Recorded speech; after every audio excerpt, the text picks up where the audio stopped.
Thank you very much. Before we begin, I'm pleased to announce that I've just signed a proclamation officially designating tomorrow, May 8th, as a Victory Day for World War II, commemorating the 80th anniversary of America's victory in the Second World War.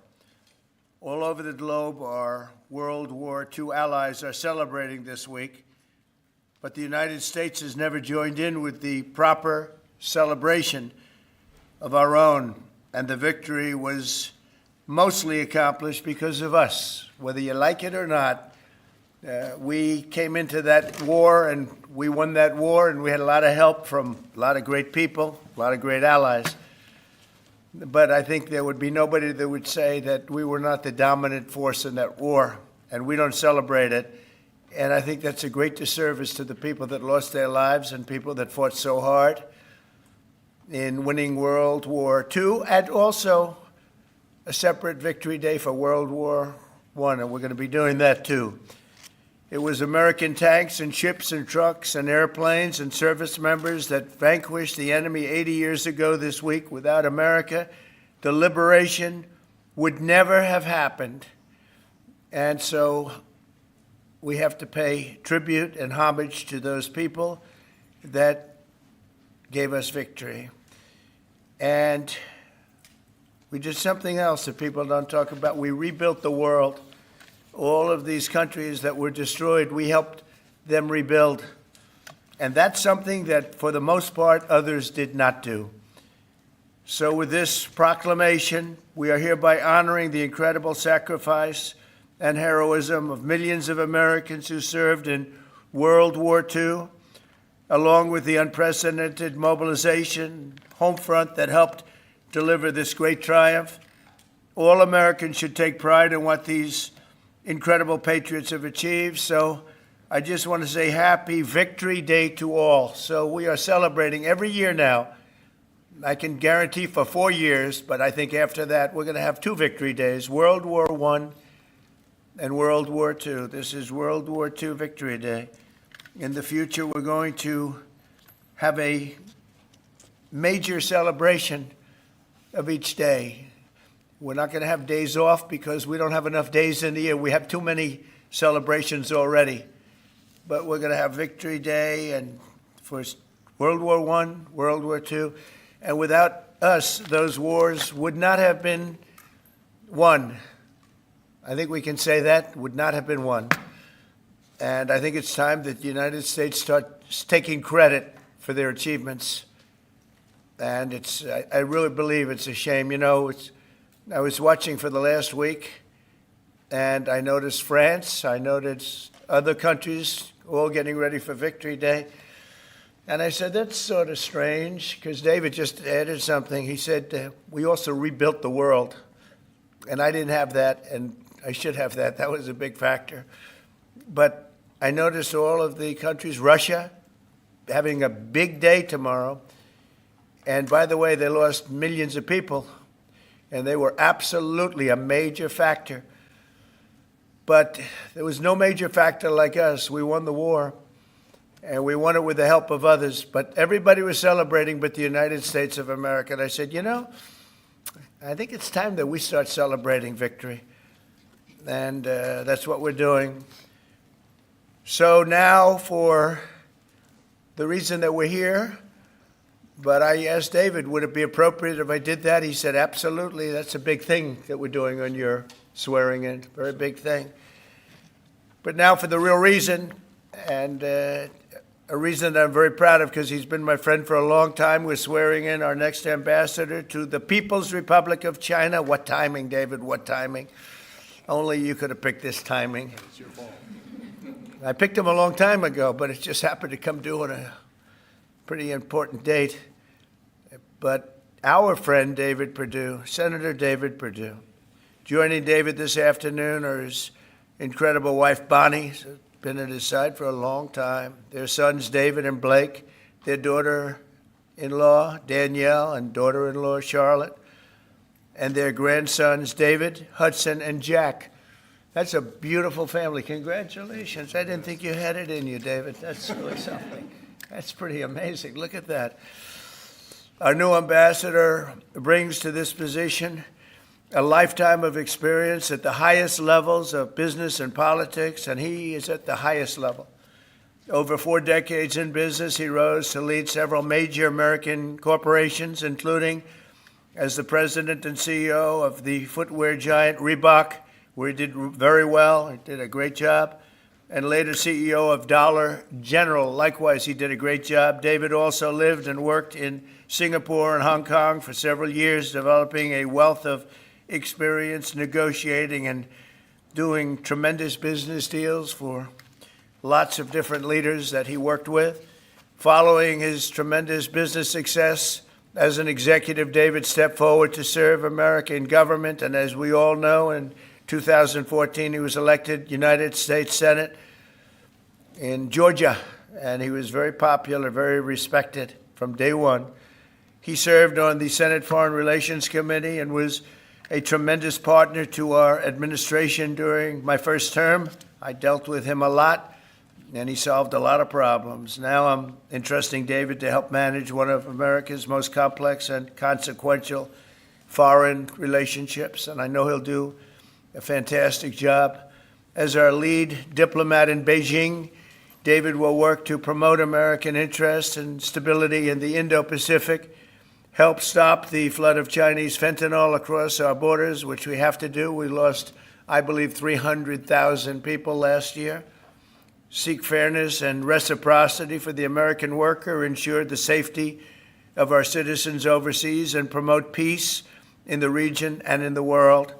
And I'm confident that he will do an exceptional job. He's an exceptional man, and make our country very proud and make our country very safe, too. So, David, I want to congratulate you. This is as big as it gets, and the timing is unbelievable, but it's time that we have somebody like this. This is a very, very extraordinary man, and you're going to do a fantastic job. And say hello to President Xi when you're over there, please, okay? Thank you very much. Marco, would you do the service? Thank you. So why don't we come? You'll stand here in the middle. Put your left hand and raise your right. Raise your right hand. All right. I state your name. I, David Perdue, Do solemnly swear do solemnly swear that I will support and defend that I will support and defend the Constitution of the United States the Constitution of the United States against all enemies, against all enemies, foreign and domestic, foreign and domestic, that I will bear true faith that I will bear true faith and allegiance and allegiance to the same, to the same, that I take this obligation freely that I take this obligation freely without any mental reservation without any mental reservation or purpose of evasion, or purpose of evasion, and that I will well and that I will well and faithfully discharge and faithfully discharge the duties of the the office duties of the office on which I am about to enter. in which I'm about to enter. So help me God. So help me God. Congratulations.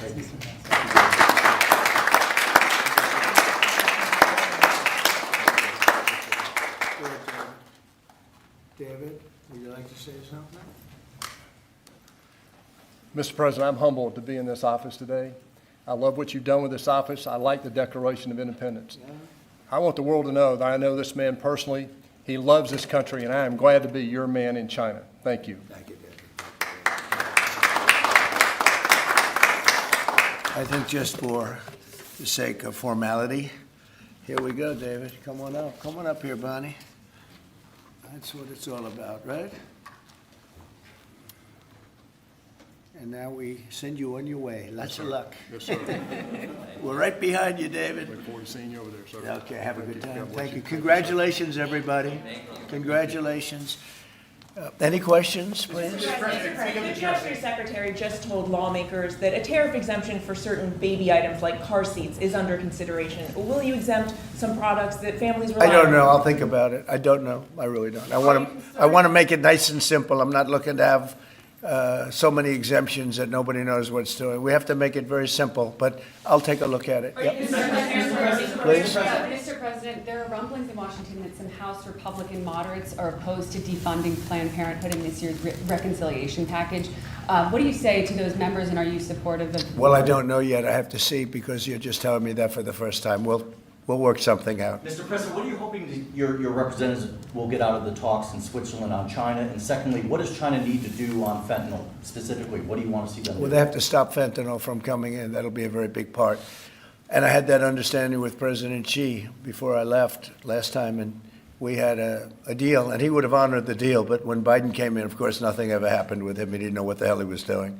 But that would have saved a lot of lives. That election cost us a lot of lives and a lot of heartache. The fact that we went through 4 years of misery, and you look at what's coming through the border, and the job of getting murderers out of our country. So many bad things happened. The wars. You wouldn't have October 7th. You wouldn't have Russia fighting with Ukraine. You wouldn't have had that disaster in Afghanistan. You wouldn't have had inflation. All these things would have not taken place. So sad to see what happened. Any other questions? Are your administration sending migrants to Libya? I don't know. You'll have to ask Homeland Security, please. Would you Vice support President sending Vance migrants said to Russia was asking for too much to end the war. Given that, do you still have confidence that... When did he say that? Earlier this morning. Well, it's possible that he's right. He may know some things that, because I've been dealing with this and some other things, but we are getting to a point where some decisions are going to have to be made. I'm not happy about it. Okay. Just follow up, sir, on the talks in Switzerland. What do you expect? What do you hope to come out of We'll those? see. I mean, look, it's we were losing $1 trillion a year. Now we're not losing anything, you know? That's the way I look at it. We were losing with China on trade $1 trillion a year. More, actually. 1.1. But let's say $1 trillion. You know what we're losing now? Nothing. That's not bad. Are you planning a new ceasefire and hostage deal proposal for Israel and Hamas before you head over to the region next week? Where? In Gaza. In Gaza. Well, we're going to see what's happening. There's a lot of talk going on about Gaza right now. You know that, right? So you'll be knowing probably in the next 24 hours. Are you taking diplomatic actions between the war in India and Pakistan? What's your position? Oh, it's so terrible. My position is I get along with both. I know both very well, and I want to see them work it out. I want to see them stop. And hopefully they can stop now. They've gone tit for tat, so hopefully they can stop now. But I know both. We get along with both countries very well, good relationships with both, and I want to see it stop. And if I can do anything to help, I will be there. You know, by the way, unrelated, but I guess it's all related when you look at the world nowadays. Rwanda and the Congo, we've made a lot of progress in getting that disaster stopped. We've had a very talented person over there, and we've made a lot of progress with Rwanda and Congo fighting a very violent war, by the way. China says in order to have substantive negotiations, you have to bring down your 145% tariffs. Are you open to pulling back your tariffs in order to get China to the negotiating table? No. Mr. President, Senator Tillis has come out against Ed Martin as U.S. Attorney. Do you have any response to that? Well, it's disappointing because, you know, I know Eddie's very talented. Crime is down in Washington, D.C. Street crime, violent crime by 25%. And people have seen, they've noticed a big difference. So I didn't know that. But if anybody voted against him, I feel very badly about it, only in the sense that in this short period of time that he's been there, crime is down 25% in Washington, D.C. But that's really up to the senators. If they feel that way, they have to vote the way they vote. They have to follow their heart, and they have to follow their mind. Mr. President, referring to the Persian Gulf as the Arabian Gulf, are you going to make that announcement on your part? They're going to ask me about that when I get there, and I'll have to make a decision. So you haven't made a decision yet? I don't want to hurt anybody's feelings. I don't know if feelings are going to be hurt. Why have a case right over here? It's called Gulf of America, and I guess a lot of people get ideas from us. But the Gulf of America was something I thought should have been named a long time ago. I'm going to be given a briefing on that. It was just done. And I'll make a decision. Is it the U.S. position that Iran can have an enrichment program as long as it doesn't reach a weapons? We haven't made that decision yet. We will, but we haven't made that decision yet. Yeah. China said the U.S. initiated the trade talks this weekend and that its position hasn't changed. Are you still confident you can reach a deal with China? They said we initiated? Well, I think they ought to go back and study their files, okay? I do think that. Go ahead, what do you? Are you planning to ease chip export restrictions to some of these Gulf countries, and then also make announcements regarding? We might be doing that, yeah. And their nuclear programs, civilian nuclear programs? And it'll be announced soon. And you're going to help them develop some nuclear power? Well, we're going to take a look. We're going to take a look. But, you know, we had really a very good, as you know, we had a very good outcome with the Houthis, and we honor their word. I mean, they made a commitment, and we dealt with other countries that were close to them and their surrogates, and we honor all of their words. We'll see what happens, but I think, you know, I believe that hopefully that's over with, and they'll leave the ships alone, you know, just leave those ships alone. But so we do. We take their word for it. It was, you know, we hit them very hard. They had a great capacity to withstand punishment. They took tremendous punishment. And, you know, you could say there's a lot of bravery there. That it was amazing what they took. But we honor their commitment and their word. They gave us their word that they wouldn't be shooting ships anymore, and we honor that. I want to thank you all for being here. I want to congratulate David Perdue and his family. He's going to be really an incredible ambassador to China. I have no doubt about it. And we're going to work together very closely. Thank you all very much. Thank you.